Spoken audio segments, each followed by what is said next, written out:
الحمد لله رب العالمين، والصلاة والسلام على سيدنا ومولانا محمد خاتم النبيين وعلى آله وأصحابه أجمعين وعلى كل من تبعهم بإحسان إلى يوم الدين. اما بعد، بزرگان محترم اور برادران عزیز، السلام علیکم ورحمۃ اللہ تعالی وبرکاتہ۔ میں نے پچھلے جمعہ میں عرض کیا تھا کہ حضرت امام غزالی رحمۃ اللہ علیہ نے زبان کے 20 گناہ بیان کیے ہیں کہ زبان کو اگر انسان اپنے قابو میں نہ رکھے، بولنے سے پہلے سوچے نہیں، تو 20 قسم کے گناہوں میں مبتلا ہو سکتا ہے۔ میں نے عرض کیا تھا کہ انشاءاللہ رفتہ رفتہ ان 20 گناہوں کی کچھ تفصیل آپ کی خدمت میں عرض کروں گا۔ آج ان میں سے ایک گناہ ایسا ہے کہ اس سے خود بہت سے گناہ نکلتے ہیں، اور وہ ہے غصہ۔ غصہ ایک ایسی چیز ہے کہ اگر انسان اس پر قابو نہ پائے تو اس سے بہت سے گناہ نکل جاتے ہیں۔ اس میں غصے کی حالت میں انسان برے کلمات منہ سے نکال دیتا ہے، کسی کو گالی دے دیتا ہے، اور گالی کا مطلب صرف یہ نہیں ہے کہ مغلظات بکی جائیں، ماں بہن کی گالیاں دی جائیں، بلکہ اگر آپ کسی کو گدھا کہتے ہو، کتا کہتے ہو، خبیث کہتے ہو، ناپاک کہتے ہو، یہ بھی گالی ہے۔ گفتگو کے اندر جب آدمی کو غصہ آتا ہے تو اس قسم کے الفاظ زبان سے نکل جاتے ہیں۔ یہ ساری چیزیں غصے سے پیدا ہوتی ہیں۔ غصے کی حالت میں بعض اوقات انسان اپنے جامے سے نکل کر دوسرے پر حملہ آور ہو جاتا ہے، اس کو ہاتھ سے کوئی تکلیف پہنچا دیتا ہے، یا اس کے اوپر کوئی بہتان باندھ دیتا ہے، کوئی الزام لگا دیتا ہے۔ غرض غصے کی وجہ سے بہت سے گناہوں میں انسان مبتلا ہو جاتا ہے۔ اسی لیے ایک مرتبہ حضور نبی کریم سرور عالم صلی اللہ علیہ وسلم سے ایک صحابی نے آ کر پوچھا کہ یا رسول اللہ، مجھے کوئی نصیحت فرما دیجیے اور مختصر فرمائیے۔ یعنی اب دیکھو صحابہ کرام کی سادگی اور ان کی بے تکلفی اور اپنی جو صحیح حقیقت ہے اس کو بیان کر دینا، یہ حضرات صحابہ کرام کا سیوا تھا۔ کہا کہ نصیحت فرمائیے اور مختصر فرمائیے۔ اس پر نبی کریم صلی اللہ علیہ وسلم نے جواب میں یہ نہیں فرمایا کہ بھائی تم نصیحت بھی مانگ رہے ہو اور میرے اوپر شرطیں بھی لگا رہے ہو کہ مختصر نصیحت کریں، لیکن آپ نے فرمایا کہ کوئی اور ہوتا تو یہ کہہ دیتا کہ بھائی نصیحت جب کروانا چاہتے ہو تو پھر مجھے کیوں پابند کرتے ہو کہ میں مختصر ہی کروں۔ اس پر بھی غصہ آ سکتا تھا، لیکن سرور دو عالم صلی اللہ علیہ وسلم نے کوئی اس پر اعتراض نہیں کیا، اور فرمایا کہ اپنے زبان حال سے فرمایا کہ چلو اگر مختصر نصیحت ہی مانگتے ہو تو میں تو مختصر نصیحت کر دیتا ہوں۔ وہ مختصر نصیحت کیا فرمائی کہ لا تغضب، غصہ نہ کرنا، یہ مختصر نصیحت فرمائی۔ دیکھنے میں تو چھوٹی بات ہے، چھوٹی سی بات ہے کہ غصہ نہ کرنا، لیکن غصے کے نتیجے میں انسان جن گناہوں میں مبتلا ہوتا ہے ان سارے گناہوں کی جڑ کاٹ دیا۔ غصہ نہ کرنا۔ تم کہتے ہو مختصر نصیحت چاہیے، تو چلو مختصر نصیحت صحیح، اور وہ یہ کہ غصہ نہ کرنا۔ اب دیکھو یہاں پر آپ اگر مختصر نصیحت کرنی تھی تو یہ فرما دیتے کہ تقوی اختیار کرو، مختصر بات ہے اور بہت جامع بھی ہے۔ یہ بھی فرما سکتے تھے کہ بھئی نماز پڑھا کرو۔ یہ ساری باتیں کیونکہ آپ کو اندازہ ہوگا کہ یہ خود آدمی جو نصیحت مانگ رہا ہے تو اس کے دل میں خدا کا خوف ہے، جبھی تو مانگ رہا ہے۔ اس واسطے آپ نے وہ بات فرمائی کہ جو اس کی زندگی کا نقشہ بدل دے۔ غصہ جو ہے وہ انسان کو پتہ نہیں کتنی ہلاکت کی چیزوں میں مبتلا کر دیتا ہے۔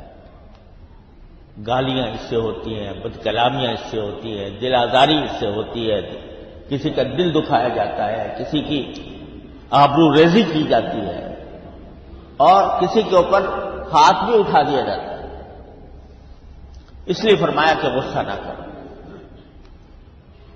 یہ غصہ جو ہے اللہ تبارک و تعالیٰ نے انسان کی طبیعت میں بے شک رکھا ہے۔ اگر یہ بالکل نہ ہو، غصے کا بیج ہی مار دیا جائے تو انسان اپنا دفاع بھی نہیں کر سکتا۔ کوئی آدمی حملہ آور ہو رہا ہے اور اس کا دفاع کرنے کی ضرورت ہے، اگر غصے کا مادہ نہ ہو تو آدمی دوسرے کے ظلم کا شکار ہو جائے گا۔ قرآن کریم نے فرمایا کہ اپنا دفاع کرنا یہ انسان کا ایک بنیادی حق ہے۔ اس کو قرآن کریم میں انتصار سے تعبیر کیا گیا ہے کہ جو شخص کے اپنا دفاع کرے اس کی فضیلت ہے۔ کوئی آدمی آپ کے اوپر حملہ آور ہو گیا، آپ کہتے ہیں چلو بھائی مار لو مجھے، تو یہ کوئی دین کی بات نہیں ہے، یہ اللہ تعالیٰ کی رضا کی بات نہیں ہے۔ اپنا دفاع کرنا، کوئی آدمی آ کر حملہ آور ہو گیا ہے، آپ خاموش بیٹھے کہ اچھا مار لو میں مر جاؤں گا، یہ کوئی دین کی بات نہیں۔ لمن انتصر قرآن کریم میں آیا ہے کہ جو دفاع کرے اپنا تو وہ بھی دفاع کرنا بھی اجر کا سبب ہے۔ یہاں تک کہ فرمایا کہ من قتل دون نفسہ فہو شہید۔ اگر کوئی دوسرا حملہ آور ہے اور اس حملہ آور کے جواب میں آپ اس سے مقابلہ کر رہے ہو اور اس میں جان چلی جائے، فرمایا کہ وہ شہید ہوگا۔ من قتل دون نفسہ فہو شہید، اس کے اوپر شہادت کا اطلاق ہوگا، وہ شہادت کی موت مرے گا، اس کو شہادت کا مرتبہ عطا ہوگا۔ ومن قتل دون مالہ فہو شہید، کوئی شخص دوسرے آدمی کوئی آدمی آتا ہے آپ سے مال آپ کا چھیننا چاہتا ہے، چوری کرنا چاہتا ہے، ڈاکہ ڈالنا چاہتا ہے، اور آپ اس کا دفاع کرتے ہیں اور دفاع میں مارے جاتے ہیں تو فہو شہید، وہ بھی شہید ہے۔ یعنی جان کا خطرہ نہیں تھا، خطرہ یہ تھا کہ میرا مال ناحق طریقے سے کوئی لے جائے گا، ناحق طریقے سے چھین لے گا، تو آدمی اس کا دفاع کرے تو یہ بھی اجر ہے، اس پر بھی اجر ہے۔ مارا جائے گا تو رسول کریم صلی اللہ علیہ وسلم فرماتے ہیں شہید ہوگا وہ۔ ومن قتل دون عرضہ فہو شہید، کوئی شخص اپنی آبرو کا دفاع کرنے میں مارا جائے وہ بھی شہید ہے۔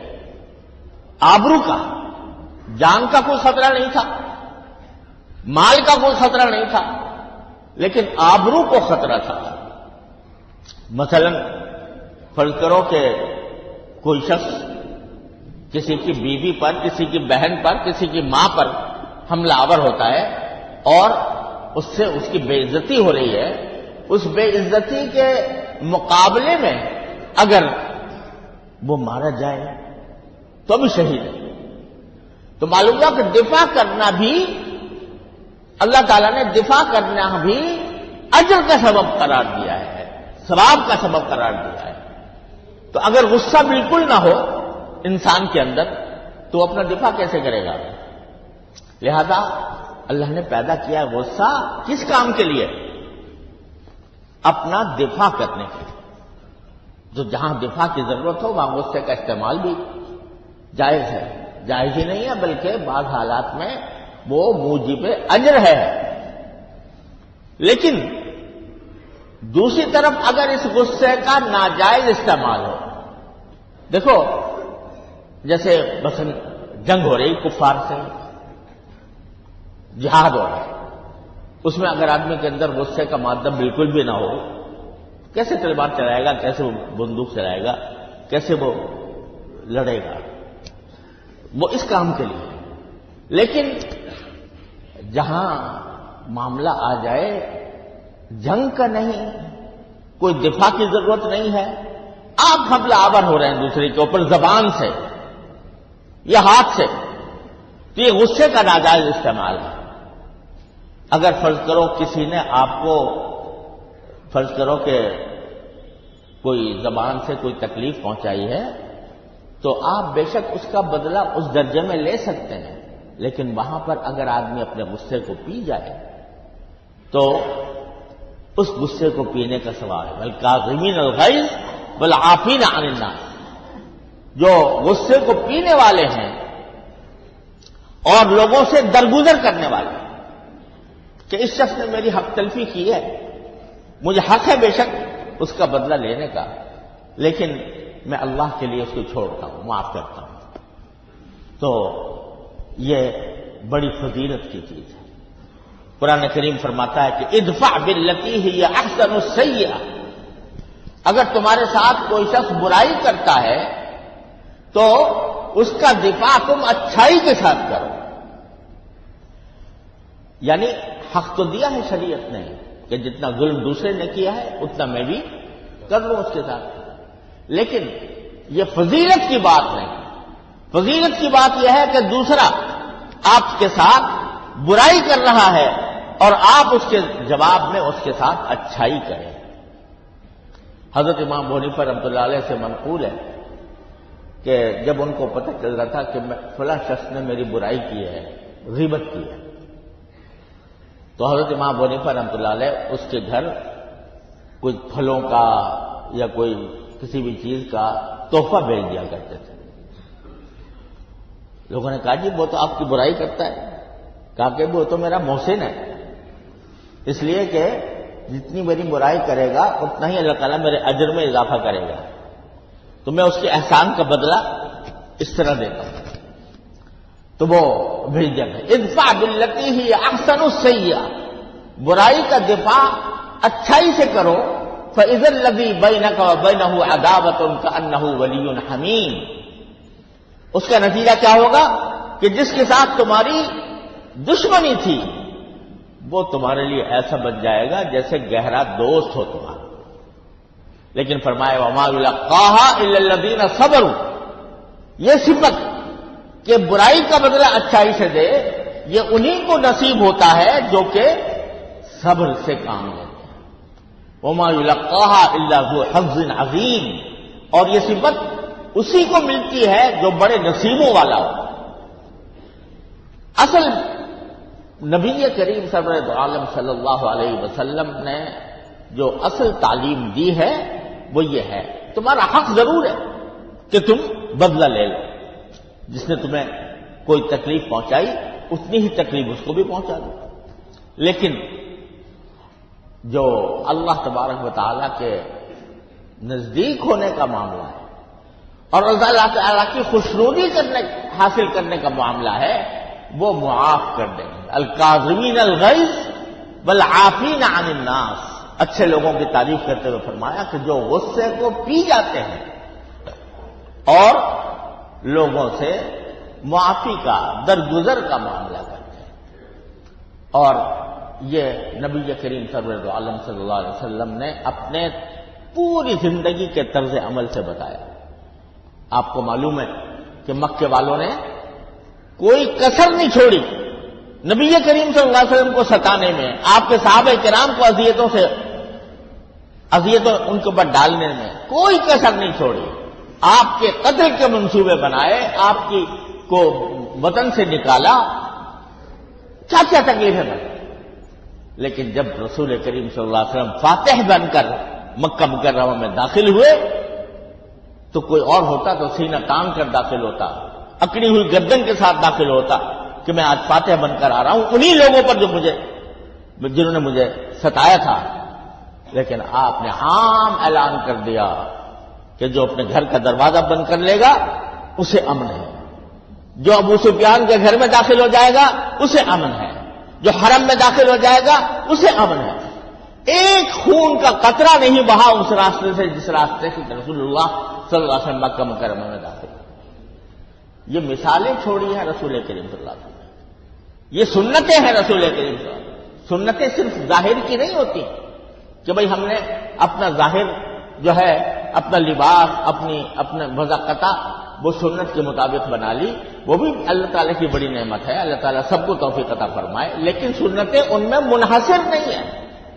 سنتیں یہ بھی ہیں کہ حلم کا ثبوت دے انسان، بردباری کا ثبوت دے، غصے کے موقع پر غصے کو پی جائے۔ اور ایک حدیث میں رسول کریم صلی اللہ علیہ وسلم نے ارشاد فرمایا کہ انسان جتنے بھی گھونٹ پیتا ہے اپنی زندگی میں، اس میں سب سے زیادہ اللہ کو محبوب جو گھونٹ ہے وہ غصے کا گھونٹ۔ غصہ آ رہا تھا لیکن میں نے اللہ کی خاطر اس کو پی لیا، تو یہ اللہ تعالیٰ کو یہ گھونٹ سب سے زیادہ محبوب ہے، اور وہ بندہ اللہ تبارک و تعالیٰ کے ہاں بڑی خوشنودی کا مقام حاصل کرتا ہے۔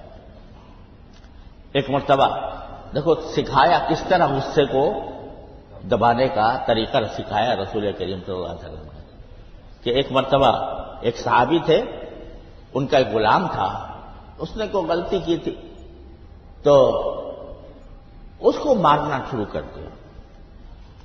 رسول کریم صلی اللہ علیہ وسلم نے دیکھا تو آپ نے فرمایا للہ اقدر علیک، ذرا یہ سوچ لو کہ جتنا تمہیں اس کے اوپر قدرت حاصل ہے اس غلام پر کہ اس کو مار سکتے ہو، اس کو ڈانٹ سکتے ہو، اس کو برا بھلا کہہ سکتے ہو، جتنی تمہیں اس کی قدرت حاصل ہے اللہ تبارک و تعالیٰ کو تم پر اس سے زیادہ قدرت حاصل ہے۔ کیا مانا؟ ارے دن رات تم اللہ تعالیٰ کے حکموں کے خلاف کرتے رہتے ہو، صبح سے شام تک اللہ تعالیٰ کا حق ادا کرتے ہو؟ نہیں کرتے۔ لیکن وہ دیکھو بردباری کے ساتھ اللہ تبارک و تعالیٰ تمہاری غلطیوں کو درگزر کرتا رہتا ہے، معاف کرتا رہتا ہے۔ جو چھوٹی موٹی غلطیاں ہوتی ہیں تو وہ اگر نماز کو آ گئے گناہ معاف ہو گئے، ہاتھ وضو صحیح طریقے سے کر لیا گناہ معاف کر دیا اللہ تعالیٰ نے۔ تو اللہ تبارک و تعالیٰ اگر تم سے اپنی قدرت کے مطابق تمہاری برائیوں کا انتقام لینا چاہے تمہارا کیا حال ہوگا؟ تو اگر تم اللہ تعالیٰ سے چاہتے ہو کہ وہ تم سے درگزر کرے اور تمہاری برائیوں کو معاف کر دے تو پھر انسانوں کی برائیوں کو تم معاف کر دو۔ یہ عفو و درگزر یہ نبی کریم سرور عالم صلی اللہ علیہ وسلم کی خاص صفت تھی۔ آپ نے سنا ہوگا ضرور واقعہ کہ آپ ایک مرتبہ کہیں سفر کے دوران ایک درخت کے نیچے سو رہے تھے، اتنے میں جب آنکھ کھلی تو دیکھا ایک کافر ہاتھ میں تلوار لیے کھڑا ہے اور یہ کہہ رہا ہے کہ محمد آج تمہیں مجھ سے کون بچائے گا؟ اس وقت رسول کریم صلی اللہ علیہ وسلم کے ہاتھ میں ہتھیار نہیں تھا، اس کے ہاتھ میں ہتھیار ہے، تلوار ہے، اور کہا کہ آج تمہیں میرے ہاتھ سے کون بچائے گا؟ رسول کریم صلی اللہ علیہ وسلم نے اطمینان کے ساتھ جواب دیا میرا اللہ بچائے گا۔ اطمینان کے ساتھ، جس اطمینان کے ساتھ آپ نے جواب دیا اس کا اثر یہ ہوا کہ اس کے اوپر تھرتری تاری ہو گئی، کب کبھی تاری ہو گئی۔ اور ہاتھ سے تلوار گر پڑی اس کب کی حالت میں. اب آپ نے اٹھا لی وہ تلوار اور فرمایا کہ اب تمہیں میرے وار سے کون بچائے گا. بس وہ گھگیانے لگا کہ اب تو تلوار آپ کے ہاتھ میں ہے اور میں نہتا ہوں, میرے پاس کوئی تلوار یا ڈھال اس کے مقابلے میں نہیں ہے.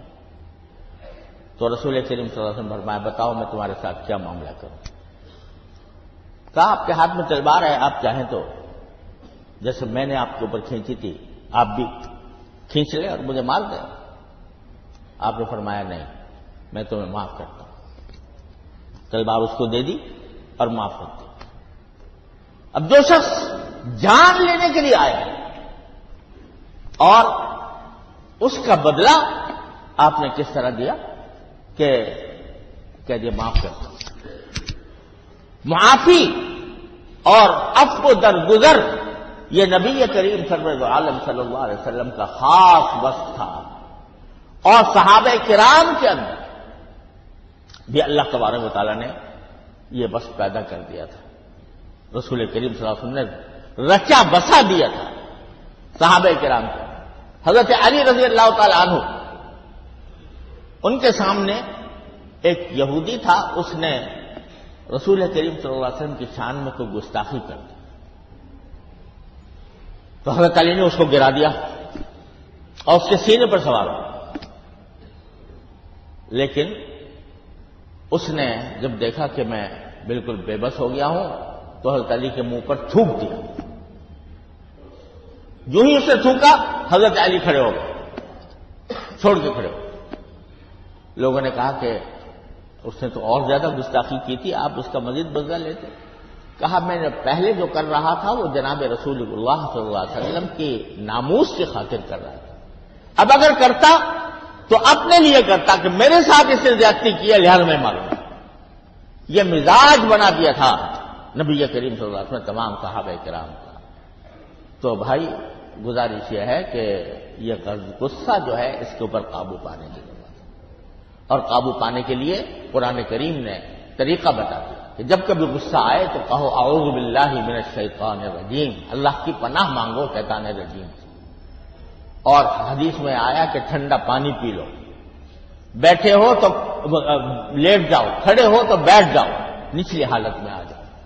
اس سے غصے کا علاج ہوتا ہے. اور یہ تصور کرو کہ اللہ تعالیٰ کو قدرت مجھ پر زیادہ ہے بنسبت کے جیسے میں اپنے دوسرے آدمی کے ساتھ جو معاملہ کر رہا ہوں. یہ تصورات آئیں گے تو انشاءاللہ رفتہ رفتہ غصہ قابو میں آئے گا. اللہ تبارک و تعالیٰ اپنے فضل و کرم سے اپنے رحمت سے ہم سب کو اس کی توفیق عطا فرمائے. وآخر دعوانا الحمدللہ.